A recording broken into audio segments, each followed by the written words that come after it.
তুমি আর তোমার ওই ৩ বন্ধুর সাথে মিশো না তো। আমি কিন্তু আগেও বারণ করেছি। না গো, তুমি বলবার পর থেকে তো আমি আর মিশি না ওদের সাথে। রোজ রোজ এক কথা শুনতে ভালো লাগে না। তোমার ভালোর জন্যই বলি। ওই রমেশ, মোহন, রাজু ওরা কেউ ভালো নয়। আচ্ছা আচ্ছা, ঠিক আছে, এমনিতেই মাঠে ফলন কম হচ্ছে, তা নিয়ে চিন্তায় আছি। তুমি একটু চুপ করো না, আমার ভালো লাগছে না। ভালোভাবে কাজ না করলে ফলন স্বাভাবিকভাবেই কম হবে।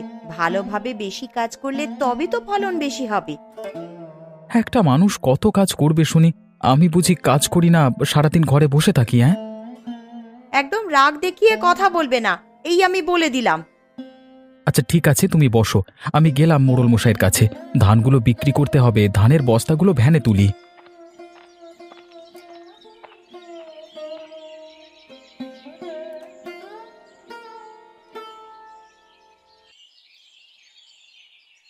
ভালো লাগছে না এভাবে।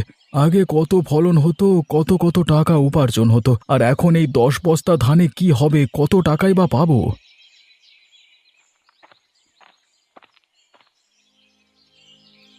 তোমার হলো গো, এবার কাজটা মন দিয়ে করো।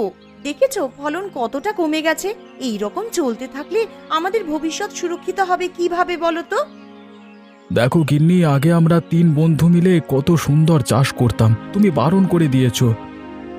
আমি কি আর ইচ্ছে করে বারণ করেছি নাকি? আমি বুঝতেই পেরেছিলাম ওরা আমাদের সাথে জোট চুরি করছে। এমনি এমনি তোমায় বারণ করিনি। এটা তোমার ভুল ধারণা, বুঝলে? আমরা 3জন খুব ভালো বন্ধু, খুব ভালোভাবে চাষ করতাম। আর আমাদের বন্ধু রাজু, ও তো নিজের ব্যবসা সামলায়, ও কি দোষ করেছিল? আমি না বলে দিয়েছি মানে না, কথা নড়চড় হবে না। যেটা বলবো সেটাই শুনবে। হ্যাঁ, শুনে নেব তো। তবে যেরকম রোজগার হচ্ছে তা নিয়ে খুশি থাকো, আর বেশি আশা করতে যেও না। তুমি একটু বেশি খাটো, তাহলেই দেখবে বেশি রোজগার হচ্ছে। অন্য কিচ্ছু আর করার দরকার নেই। কি বলছো কি তুমি? আমি খাটাখাটনি করি না, পায়ের উপর পা তুলে ঘরে বসে থাকি? এই তুমি এখান থেকে যাও তো, শুধু শুধু মাথা গরম করিয়ে দিও না। আচ্ছা ঠিক আছে ঠিক আছে, আমি ভেতরেই যাচ্ছি। তুমি কোথায় যাচ্ছ? যাও। আমি চললাম মোড়ল মশাইয়ের কাছে, সমস্ত ধান বিক্রি করে আসি, ফিরতে দেরি হবে।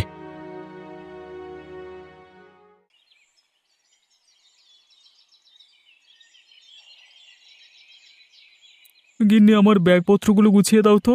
আজকে এমনিতেই দেরি হয়ে গেছে, গিয়ে দোকান খুলতে হবে তাড়াতাড়ি। এই তো গো, আমি গুছিয়ে দিচ্ছি। তা বলে তুমি কিছু খেয়ে যাবে না? কিছু মুখে দিয়ে যাও অন্তত। না গো গিন্নি, আমি বাইরে থেকে কিছু খেয়ে নেব। আগে গিয়ে দোকানটা খুলি, কাস্টমার ফিরে যাবে না হলে। ততক্ষণ আর লাগবে। আমি তোমার জন্য জল খাবার এনে দিচ্ছি, তুমি চটপট খেয়ে নাও। না গো গিন্নি, আমি বাইরে থেকে খেয়ে নেব বলছি তো, তোমার হলো?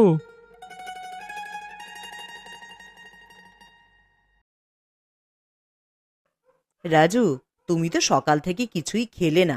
এই 1 গ্লাস পানি খেয়ে এখন কলিজা ঠান্ডা করে তবেই দোকানে যাও। আচ্ছা দাও দাও, তাড়াতাড়ি দাও। আমার হাতে একদম সময় নেই বৌদি, আমি বাইরে খাবার খেয়ে নেব। আচ্ছা ঠিক আছে। মায়া, তুমি ওকে সবকিছু গুছিয়ে দিয়েছো তো? বেচারা কত তাড়াহুড়ো করছে দেখো। এই যে, আমি সব গুছিয়ে ব্যাগে দিয়ে দিয়েছি। এবার নিয়ে তুমি বেরোতে পারো। ঠিক আছে, আমি যাচ্ছি।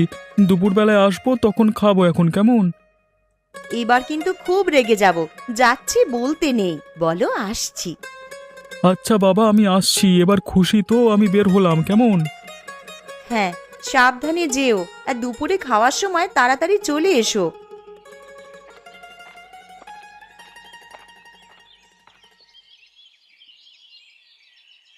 কই, এবার একে একে এগিয়ে এসো দেখি, একটু তাড়াতাড়ি করো।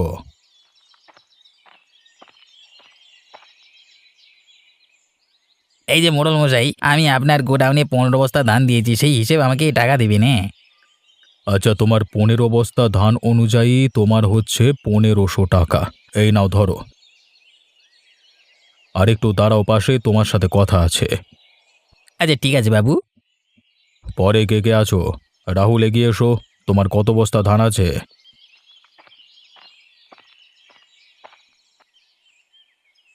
আগে কর্তাবাবু, আমি আপনার গোডাউনে 10 বস্তা ধান জমা করেছি। আচ্ছা ঠিক আছে, এই নাও ধরো তোমার 1000 টাকা। আর মোহনের পাশে গিয়ে দাঁড়াও। আগে কর্তাবাবু, আপনি যেমন বলবেন। মোড়ল মশাই, আমি আপনার গোডাউনে 15 বস্তা ধান দিয়েছি। আপনি আমাকে আমার প্রাপ্য পাওনাটুকু বুঝিয়ে দিন। তোমার 15 বস্তা অনুযায়ী হবে 1500 টাকা। ঠিক আছে, নাও ধরো। মোড়ল মশাই, আমাদেরকে এখানে দাঁড় করিয়ে রেখেছেন কেন? কারণটা কি আমরা জানতে পারি? হ্যাঁ, শোনো তোমরা, তোমাদের 3জনের ফলন এত কমে গেল কেন? আগে তো বেশ ভালোই ফলন হতো। এখন আমরা আলাদা আলাদা চাষবাস করি তো, তাই জন্য অনেকটাই কমেছে। কেন, কি এমন হলো যে আলাদা আলাদা করতে হবে? তা তোমরা 3জনে তো ভালোই মুনাফাতে ছিলে। কি আর বলবো কর্তাবাবু, বলতে গেলে অনেক সময় যাবে। তোমরা এক কাজ করো, বিকেল বেলায় তোমরা 3জন আমার সাথে দেখা করো। আমি বাড়িতেই থাকবো, সব কিছু বুঝে নেব তখন। এখন এসো। ঠিক আছে কর্তাবাবু, আমি আসছি।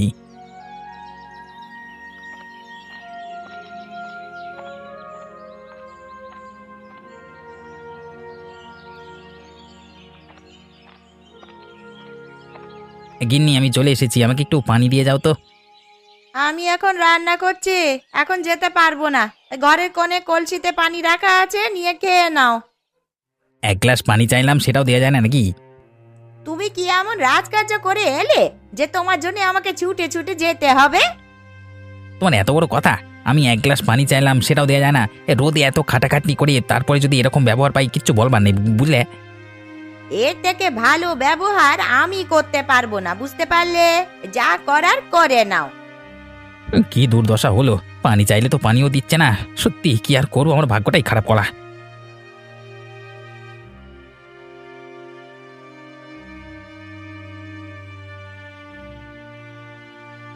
কি হয়েছে গা তোমার?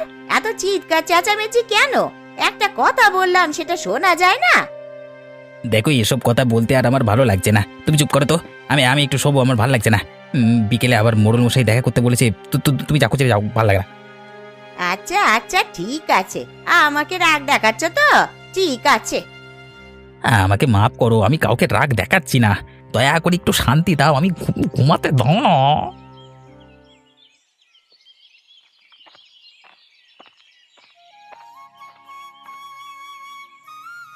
গিন্নি, রান্না হয়ে গেছে, আমি চলে এসেছি। হ্যাঁ গো, রান্না হয়ে গেছে, এই খেতে দিচ্ছি। দেখো, আসন পাতা আছে, তুমি বসো। ঠিক আছে, আমি বসছি। তুমি একটু তাড়াতাড়ি নিয়ে এসো, প্রচণ্ড জোরে ক্ষুধা লেগেছে।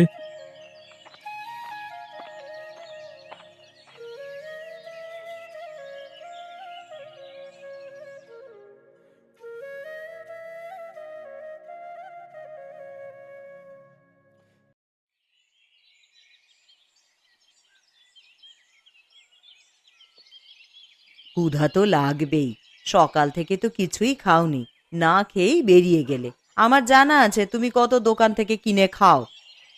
এখন চটপট খেয়ে নাও গো, তোমার পছন্দের খাবার রান্না করেছি। সেটাই তো দেখছি গো। অসংখ্য ধন্যবাদ তোমাদের দুজনকে। আরে, এতে ধন্যবাদ দেওয়ার কি আছে? আমরা দুজন তো বাড়িতেই বসে থাকি, নয় রান্না বান্নাই করে দিলাম একটু। আচ্ছা, তোমার বন্ধুরা আর কেউ আমাদের বাড়িতে আসে না কেন? বিগত কয়েক মাস ধরেই তো দেখছি। কি আর বলবো, ওরা আর আমাকে বেশি পাত্তা দেয় না, তাই জন্য আর কিছু বলি না। প্রথম প্রথম আমি নিজে গিয়ে কথা বলতাম, দেখলাম ওরা আমার কথার মূল্য দিচ্ছে না। ওখান থেকে সরে আসাই ভালো তাই। কিন্তু হঠাৎ কি এমন হলো?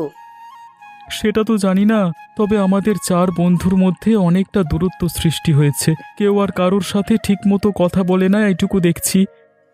আমার মনে হয় ওদের বাড়িতে সমস্যা হচ্ছে, ওদের স্ত্রী নিশ্চয়ই কিছু বলেছে। এই সবের পিছনে ওটাই কারণ হয়। হ্যাঁ, তাও হতে পারে, তবে অত জানবার চেষ্টা করিনি। আমি ঘরে গেলাম, খাওয়া হলো কেমন?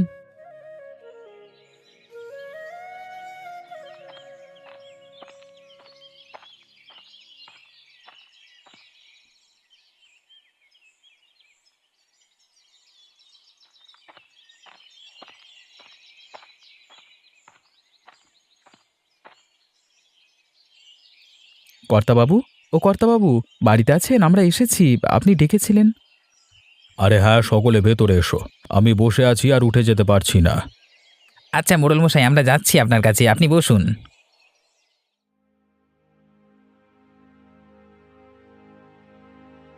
হ্যাঁ মোড়ল মশাই, এবার বলুন তো কেন আমাদের ডেকেছিলেন? তোমরা তিনজনে তো কিছু মাস আগেই সবাই একসাথে চাষবাস করতে, হঠাৎ কি হলো? এরকম ভাবে আলাদা হয়ে যাওয়ার কারণ কি?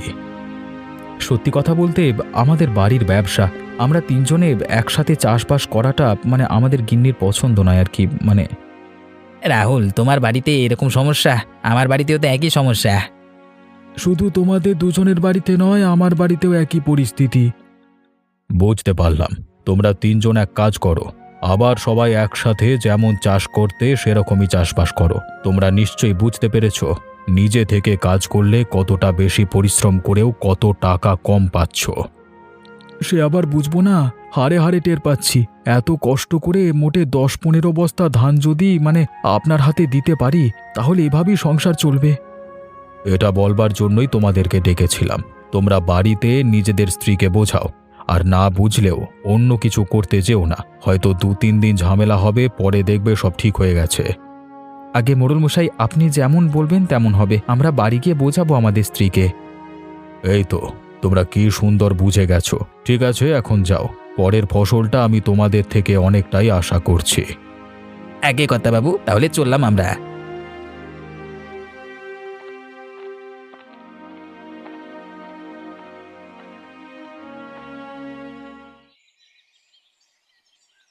কিরে, তোরা সবাই কোথায় গিয়েছিলিস দলবল বেঁধে? বেড়াতে বেরিয়েছিস নাকি? হ্যাঁ রে, বেড়াতেই তো বেরোবো। একই অবস্থা, হাতে হেরিকেন হয়ে গেছে। এখন এই সময় বেড়াতেই তো বেরোবো রে। হ্যাঁ, কেন রে, তোদের কি হয়েছে আবার? কি সমস্যা হয়েছে তোদের? বিগত কয়েক মাস থেকে তো আমার থেকেও দূরে দূরে থাকছিস, আমি লক্ষ্য করেছি। ভাই, ভুল ভাবিস না। তোর বৌদি এত ঝামেলা করছে, বলছে নাকি তোদের কারোর সাথে মেশা যাবে না। সে কি, আমি আবার কি করলাম? আচ্ছা, রমেশটা না হয় বুঝলাম, রাহুল, মোহন, তোদের কি খবর? রমেশ যা বললো আমাদেরও একই পরিস্থিতি। এইবারে ধান চাষ করেছি সবাই একা একা, শুধুমাত্র এই কারণটার জন্যই। ওই জন্যই মোড়ল মশাই একবার ডেকেছিলেন, ওই ফসল কম হয়েছে তো তাই জন্য। আচ্ছা ঠিক আছে, যা। তাহলে এবারের ফসল তোরা একসাথেই চাষ করছিস তো? হ্যাঁ অবশ্যই, এবার যাই হয়ে যাক না কেন একসাথেই চাষবাস করব।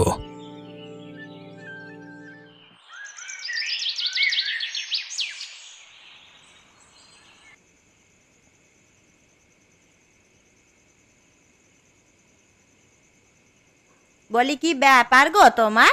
কোথায় গিয়েছিলে? সেই তো বিকেলে বেরিয়েছো, তা এখন বাড়ি ফেরার সময় হচ্ছে। মোড়ল মশাই ডেকে পাঠিয়েছিলেন, তাই জন্য গিয়েছিলাম। কথাবার্তা বলতে বলতে দেরি হয়ে গেল। আচ্ছা, বুঝলাম। তা কি বলছিলেন উনি? হ্যাঁ, তোমাকে বুঝিয়ে বলছি সবকিছু। এবার থেকে আমরা 3 বন্ধু আবার একসাথে চাষবাস করব। কেন কেন? আমি তো বারণ করেছিলাম, তারপরেও করবে? মোড়ল মশাইও বললেন একসাথে চাষ করবার কথা। আগে যতটা ফসল দিতাম তার অর্ধেক ফসল হয়ে গেছে। 3 জনে মিলে আগে কত ফসল উৎপাদন করতাম। আমি তোমাকে বারণ করেছি ওদের সাথে মিশতে, আর তুমি মিশবে না। যেমন নিজের চাষ করছো তেমনই করবে। না গো গিন্নি, এসব বললে হবে না। দিন দিন সবকিছু জিনিসপত্রের দাম বাড়ছে, রোজগার না বাড়ালে খেতে পারবো না। সে তুমি যা করেই হোক রোজগার করো, তবে ওদের সাথে একসাথে চাষবাস করবে না। তোমায় কম দিয়ে ওরা টাকা সরিয়ে নেবে। দেখো, তুমি আমাকে উল্টো পাল্টা বোঝাতে এসো না, বলে দিলাম। আমি সিদ্ধান্ত নিয়েছি, এটাই হবে। আমি আর কারোর কথা শুনতে চাই না। তা আমার কথা শুনবে না? না, ঠিক আছে, আমি চললাম বাপের বাড়ি। তোমার যদি রেগে গিয়ে বাপের বাড়ি যাওয়াটা ঠিক মনে হয় তাহলে যেতে পারো। আমি একবারও আনতে যাব না। যে নিজের স্বামীকে বোঝে না, সে সংসার করতে এসেছে। কতগুলো মানে কথাগুলো একবারে ঠান্ডা মাথায় ভাববে, বুঝলে? আচ্ছা আচ্ছা, ঠিক আছে ঠিক আছে, আর কিছু বলতে হবে না তোমায়।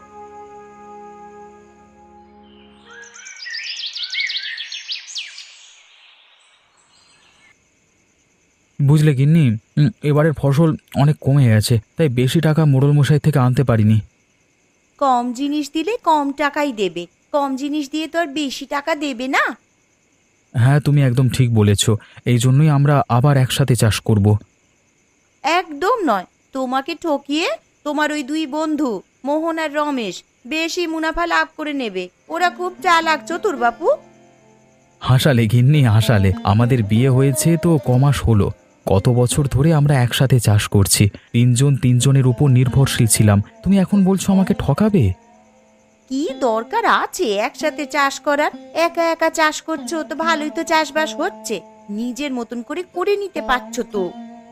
চাষবাস ভালো হচ্ছে না বলি তো তিনজন ঠিক করেছি একসাথে আবার চাষ করব। আমার কিন্তু এটা পছন্দ নয়। দেখো গিন্নি, তোমার পছন্দ হোক বা না হোক সেটা আমার দেখবার দরকার নেই। আমার উৎপাদনটা আগে। আমি কাজ না করলে দুবেলা দুমুঠো ভাত জুটবে না। আর তাছাড়া আমার বন্ধু রাজুকে দেখো, ওর দাদা মারা যাবার পর ওর বৌদির সমস্ত দায়িত্ব নিয়েছে। ওরা তো খুব সুখে আছে, তাহলে একসাথে থাকলে দোষটা কোথায়? তুমি যা পারো করো, আর কিচ্ছু বলবো না তোমায়।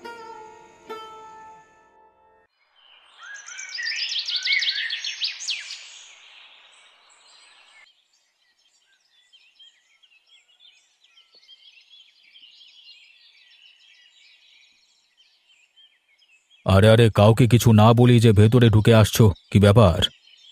যত নষ্টের গোড়া এই ব্যক্তি। আপনি আমাদের স্বামীদের কি বুঝিয়েছেন বলুন তো, যে ওরা আবার একসাথে কাজ করছে? বলে উত্তরটা দিন। আমরা কেউ চাই না একসাথে ওরা কাজ করুক, যে যা নিজের নিজের আলাদা আলাদা কাজ করবে। আপনি ওদেরকে বুঝিয়ে বলুন না যেন আবার একা একা কাজ করে। অন্যজনের সংসারে কেন আগুন লাগাচ্ছেন বলুন তো? সংসারে আগুন আমি লাগাচ্ছি না, আপনাদের জন্য লেগেছে। এই যে আপনারা ওদের তিনজনকে আলাদা করেছেন, এর প্রভাব নিশ্চয়ই বুঝতে পারছেন কতটা কম রোজগার করতে পেরেছে ওরা। তাতে অসুবিধা কি আছে? তিনজন মিলে অনেক টাকা উপার্জন করে ভাগাভাগি করলে যেমন হবে, একা উপার্জন করলে তো ঠিক সেই টাকাই রোজগার হবে। আপনাদের এখন বোঝালে বুঝতে পারবেন না।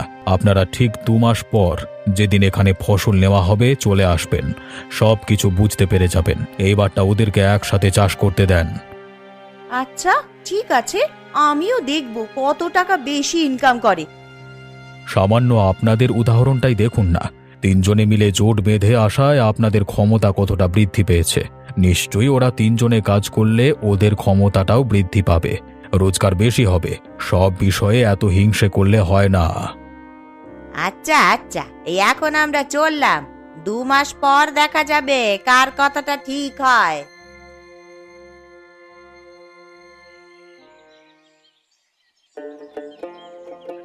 ভাই, কতদিন পরে সবাই একসাথে আবার কাজ করছি একত্রিত হয়ে। আজকে খুব ভালো লাগছে রে কাজ করতে। হ্যাঁ রে, যখন একা একা কাজ করতাম, কাজ করতে করতে একদম মন লাগতো না। আজকে যেন মনে হচ্ছে সারাদিন কাজ করেই যাই আর গল্প করেই যাই। কতদিন পর এরকম হাসাহাসি করছি আমরা। এবার যাই হয়ে যাক না কেন, আমরা এইভাবে চাষবাস করব, ঠিক আছে? একদম ঠিক কথা বলেছিস। শুধু শুধু নিজেদের ক্ষতি করা যাবে না। বিয়ে করিনি তখন কত ভালো ছিলাম, এখন বিয়ে করবার পর রোজ ঝামেলা। এইভাবে ভালো লাগে না আর। যে কোনো কাজ যখন সেটা ভালোবেসে করা হয় না, তখন করতে খুবই ভালো লাগে। আর যখন সেটা মন থেকে করা হয় না, যত চেষ্টাই করা হোক না কেন সফলতা আসবে না। নে নে নে, এবার অনেক গল্প হয়েছে, এবারে তো কাজকর্ম করতে হবে নাকি? সবাই তাড়াতাড়ি কাজ করে নে। আরে কতদিন পর সকলে একসাথে হলাম, গল্প করতে করতে গল্প আর শেষই হচ্ছে না। আবার পরে গল্প করব, এখন কাজ করে নি। হ্যাঁ রাহুল, আমার কোদালটা দে তো। তুই অনেকক্ষণ থেকে মাটি কোপাচ্ছিস, এবার আমি কুপিয়ে দিচ্ছি, তুই অন্য কাজ কর যা।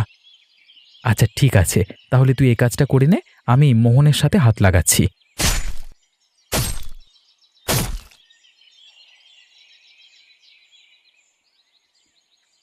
আজকেই আপনাদের প্রমাণ দেখিয়ে দেব, একা একা কাজ করলে বেশি রোজগার হয় নাকি একসাথে মিলে কাজ করলে বেশি রোজগার হয়।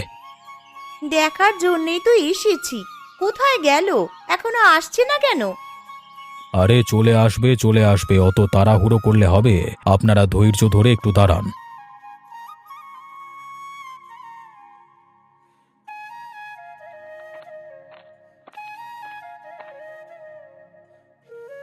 মোড়ল মশাই, এই যে আমাদের তিনজনের ফসল। আরে তুমি এখানে কি করছো? ঠিক পরে বুঝতে পেরে যাবে রমেশ। আগে বলো কত বস্তা ফলন হয়েছে এবারে? আগে কর্তাবাবু, এবারে 50 বস্তা ফলন হয়েছে। বাহ, 50 বস্তা অনেক ফলন হয়েছে। আর আগের বারে তোমাদের তিনজনের মিলিয়ে কত বস্তা যেন হয়েছিল? এই 35 বস্তা মতো, তার থেকে বেশি হয়নি। আপনারা দেখতে পেলেন তিনজনে মিলে চাষবাস করে কত বস্তা বেশি ফসল হয়েছে। আর আপনারা বলেন একা একা নিজের মতো করা ভালো, তাই না? আচ্ছা, এরা তিনজনে জোট চুরি করবে কিভাবে? একসাথে তো ফসল নিতে আসে, আমি ভাগাভাগি করে দিই টাকা, তাই তো? মোড়ল মশাই, বুঝতে পেরেছি, একত্র হলেই বেশি শক্তি পাওয়া যায়। আর বাধা দেব না গো তোমাদের, অনেক ঝামেলা করেছি। ক্ষমা করে দাও আমাকে, আর এইরকম হবে না। আমিও তোমার সাহায্য করব। তোমরা যে বুঝতে পেরেছো এটাই আমাদের কাছে অনেক। এতে তোমাদেরও ভালো, আমাদেরও ভালো। বেশি টাকা রোজগার হলে আমরাই তো ভোগ করব, অন্য কেউ তা নিয়ে নেবে না। ব্যাপারটা হচ্ছে এই, আমি তোমাদের পরামর্শ দিয়েছিলাম বলে তোমাদের গিন্নিরা আমার কাছে নালিশ করতে এসেছিল, তাই জন্যই এসব ব্যবস্থা। প্রমাণ হাতে নাতে দিয়ে দিলাম, আর কোনো অসুবিধে